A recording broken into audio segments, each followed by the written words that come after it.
아무리 악한 짓을 한 아들이라도 자식에 대한 연민은 참 질기고 고통스럽죠. 다윗은 형 암논을 죽이고 3년 동안 도피 행각을 벌이고 있던 압살롬에게 정치적 복권을 허락합니다. 그렇지만 예루살렘으로 돌아온 2년 동안 다윗은 여전히 압살롬의 얼굴을 보지 않아요. 그리워하면서도 용서하지 못하는 거죠. 결국 요압의 중재로 아버지는 아들을 만나 용서합니다. 그런데 그때부터 압살롬이 한 일이 뭐냐면 본격적으로 민심을 사로잡는 일을 시작합니다. 그러니까 다윗이 압살롬을 받아들였을 때 압살롬은 본격적으로 아버지를 떠날 생각을 하는 겁니다. 압살롬은 준수한 외모뿐만 아니라 사람들의 마음을 사로잡는 고도의 정치적 수완이 있던 사람입니다. 성경은 그런 압살롬이 민심을 훔쳤다고 말합니다. 어떻게 민심을 훔치느냐 하면 성문 어귀에 서서 재판을 받으러 다윗 왕에게 오는 백성들을 만납니다. 그리고는 왕이 지금 바빠서 당신 얘기 들을 시간이 없다. 물론 대안도 제시하지 않았다며 현 정권을 은근히 비판합니다. 그러면서 나에게 말하면 당신 문제를 해결하는 데 돕겠다고 합니다. 대안도 없는데 왕자가 직접 자신들의 문제를 해결해 주겠다니까 백성들의 마음이 움직이지 않겠습니까? 다윗 왕은 백성들의 삶에 관심도 없는데 압살롬은 그들과 시간을 보내면서 문제를 해결해 주는 정의로운 해결사의 이미지를 심는 겁니다. 일종의 이미지 메이킹을 하는 거죠. 어디 그뿐입니까? 백성들이 감격해서 절을 하려고 하면 그 절을 받지 않습니다. 대신 선거철 맞이한 국회의원처럼 바짝 낮아져서 그들을 안아주고 심지어는 원민 같은 남자가 뺨에 입을 맞춰주니까 거기에 안 넘어갈 사람이 없죠. 이게 완전히 꾼들이 하는 짓인데 권력을 향한 압살롬의 치밀한 행보를 백성들이 알 턱이 없습니다. 이렇게 백성들은 압살롬의 수려한 외모에 한 번 놀라고 그의 파격적인 친절에 두 번 놀랍니다. 이 스킨십은 대단한 파장을 일으킵니다. 그리고 발 없는 말이 천리를 가죠. 백성들 사이에서 압살롬에 대한 입소문이 나기 시작합니다. 그렇게 4년이 지나갑니다. 압살롬은 이제 백성들의 여론이 자신을 향해 완전히 돌아섰다고 판단하고 반역의 횃불을 높이 듭니다. 압살롬은 다윗 왕에게 자신이 하나님께 소원한 것이 있는데 헤브론에 가서 그 소원을 지키게 해달라고 요청합니다. 속셈은 헤브론에 가서 군사와 물자를 동원해 왕이 되겠다는 겁니다. 그런데 다윗이 그것을 전혀 눈치채지 못하고 허락해 줍니다. 저는 지금 다윗이 굉장히 둔해졌다고 생각됩니다. 영적인 촉이 죽은 거죠. 압살롬은 전국에 전령을 보내서 중요 인사들을 헤브론으로 초청합니다. 이 중에는 다윗의 참모 중에서 가장 지혜롭다고 소문난 아히도벨도 있었습니다. 아히도벨은 이스라엘 반 제갈량입니다. 그 영민한 머리로 돌아가는 판세를 보니까 저울이 압살롬 쪽으로 기운 거죠. 그래서 줄을 갈아탑니다. 압살롬의 입장에서는 천군만마를 얻은 셈이죠. 구테타는 한 채의 오차 없이 기민하게 진행됩니다. 정권 인수 과정도 순조로웠고 반란의 도시 헤브론도 압살롬의 수중에 떨어졌습니다. 압살롬은 이제 기세등등하게 예루살렘으로 입성합니다. 그리고 왕권을 세우기 위해 입에 담기에도 부끄러운 짓들을 해댑니다. 반면 다윗은 아들의 반란 소식에 손 하나 쓰지 못한 채 신발도 제대로 챙겨 신지 못하고 예루살렘에서 도피합니다. 왕의 자리를 차지하기 위해 아버지를 숙청하는 아들, 그 아들의 칼에 쫓겨 야반 도주하는 아버지, 이게 소설에서나 나올 법한 얘기지 어디 믿음의 가문에서 나올 얘기입니까? 뒤의 얘기는 잘 아실 겁니다. 마지막 전투에서 압살롬이 에브라임 숲에서 처참하게 죽었다는 소식을 다윗이 듣게 됩니다. 아들을 잃은 엄청난 슬픔 때문에 반란군을 진압했다는 소식은 귀에 들어오지도 않아요. 홀로 성문이 다락방에 올라가서 통곡을 하죠. 글쎄요, 저는 이 집구석을 어떻게 설명해야 할지 모르겠습니다. 하지만 이 모든 사달은 결국은 다윗의 범죄 때문이다. 아들 암논과 압살롬을 징계하지 못했기 때문이다.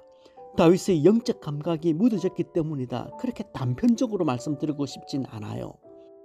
오히려 압살롬과 다윗, 이 두 인물에 얽힌 가죽사를 보면서 하나님의 마음을 제대로 읽었으면 합니다. 저는 이 말씀을 지금 우리 상황에서 보는 것도 좋겠지만 사무엘서를 처음 읽었던 원독자들, 그러니까 바벨론의 포로로 잡혀가 있던 유다 백성들의 심정에서 보면 더 좋을 것 같아요. 이스라엘 백성들이 바벨론에서 고난당할 때 그들의 마음속에는 택한 백성을 어떻게 이렇게 버릴 수 있느냐는 분노가 있었습니다. 하나님께서 예루살렘을 거룩한 도성으로 만든다고 하시고는 어떻게 이방인이 무참하게 짓밟도록 내버려 둘 수 있느냐는 분노입니다. 그때 하나님께서 사무엘서와 열왕기서를 통해 말씀하시는데, 특별히 사무엘서를 통해 말씀하시는 것은 비록 다윗의 생애가 평탄치 않았지만 하나님은 결코 다윗을 버리지 않으셨고 끝까지 그와 동행하셨다는 겁니다. 그처럼 바벨론 포로 중에 있는 백성들을 하나님은 결코 버리지 않고 회복시킬 것이라는 이 메시지는 포로 생활 중에 있던 유다 백성들에겐 엄청난 위로가 되었을 것입니다. 사실은 우리 삶 속에도 다윗이 경험했고 이스라엘 백성들이 겪었던 것처럼 하나님의 사랑을 의심할 만한 것들이 얼마든지 있습니다. 하나님이 정말로 나를 사랑하시고 나와 함께 하시는데 왜 이렇게 안 풀릴까? 하나님을 신뢰하며 최선을 다해 섬겼다고 생각했는데 그 결과가 무엇인가 생각해 보면 때로는 말할 수 없는 실망과 허탈감, 심지어는 분노와 배신감을 느끼기도 합니다. 하나님 거룩한 자를 지킨다고 하지 않았습니까? 하나님이 동행하시면 그 누구도 함부로 건들지 못할 것이라 말씀하지 않았습니까? 창과 방패가 되시고 피할 산성이 되신다면서요. 그런데 어째서 제 인생에는 이렇게 힘든 일들의 연속입니까? 내가 기도하는 것 중에서 하나님께서 시원하고 명쾌하게 들어주신 것이 과연 뭡니까? 예, 우리 마음속에 하나님을 향한 실망이 있습니다.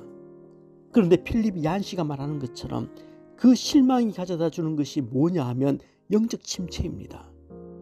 혹시 여러분이 영적으로 침체되어 있다면 그 원인 중 큰 이유 하나는 나를 대하시는 하나님에 대한 실망 때문입니다. 그런데 한 가지 분명히 하고 싶은 것은요, 우리가 영적 침체 자체를 마치 정당한 나의 권리인 것처럼 행사한다는 거죠. 이것은 마땅히 하나님께서 책임지셔야 할 일인데 하나님께서 책임지지 않았기 때문에 내가 실망하고 결국 내 안에 영적 침체가 일어났다고 말하는 것입니다. 그래서 침체에 대한 모든 책임을 하나님께 돌립니다. 그렇지 않습니다, 여러분. 원망이 마음속에서 입술을 타고 튀어나올 때 하나님께서 우리에게 주시는 궁극적인 메시지가 무엇인지 아십니까? 내가 너에게 아들 주지 않았느냐는 겁니다. 내 아들이 너를 위하여 죽지 않았느냐? 그게 충분하지 않냐는 겁니다. 원하는 대로 풀리지 않는다고 원망하고 실망하고 결국 영적 침체에 빠지고, 그래서 결국은 나를 떠나려고 하는 것이 정말 정당한 불평이니 너를 위한 내 아들의 죽음이 그 정도로 가볍고 가치가 없는 거니? 그렇게 말씀하시는 겁니다. 그래서 영적 침체에 빠진 이 모든 것은 마치 하나님이 다 책임지셔야 할 것처럼 밀어붙이고 하나님이 나를 어떻게든지 회복시켜 주시는 것이 내가 마땅히 요구할 수 있는 정당한 권리라고 생각하는 것 자체가 나를 위하여 십자가에 죽으신 주님의 사랑과 은혜를 너무 가볍게 여기는 것이라 생각합니다. 여러분, 주님께서 나를 위해 죽으셨습니다. 그래서 나를 향한 하나님의 사랑을 확증시켜 주셨습니다. 부족합니까? 충분하지 않습니까? 여기서 뭐가 더 필요합니까? 기가 막힌 일자리를 얻게 되고 지금보다 매상이 2배 이상 뛰면 하나님이 정말 간섭하신다고 믿으시겠습니까? 병이 사라지고 얽힌 문제가 풀리고 또 아이의 성적이 오르고 그래서 원하는 대학에 합격하면 하나님의 사랑을 제대로 확인할 수 있겠습니까? 여러분, 어디에서 우리가 하나님의 사랑을 확인하고 실망과 침체를 극복할 수 있겠습니까? 저는 그 아들 예수 그리스도에게서라고 생각합니다. 이것이 궁극적인 답입니다. 기독교는 외부적 요건의 충족에서 삶의 의미와 보람을 확인하고 궁극적으로 하나님의 사랑을 확증하는 종교가 아닙니다.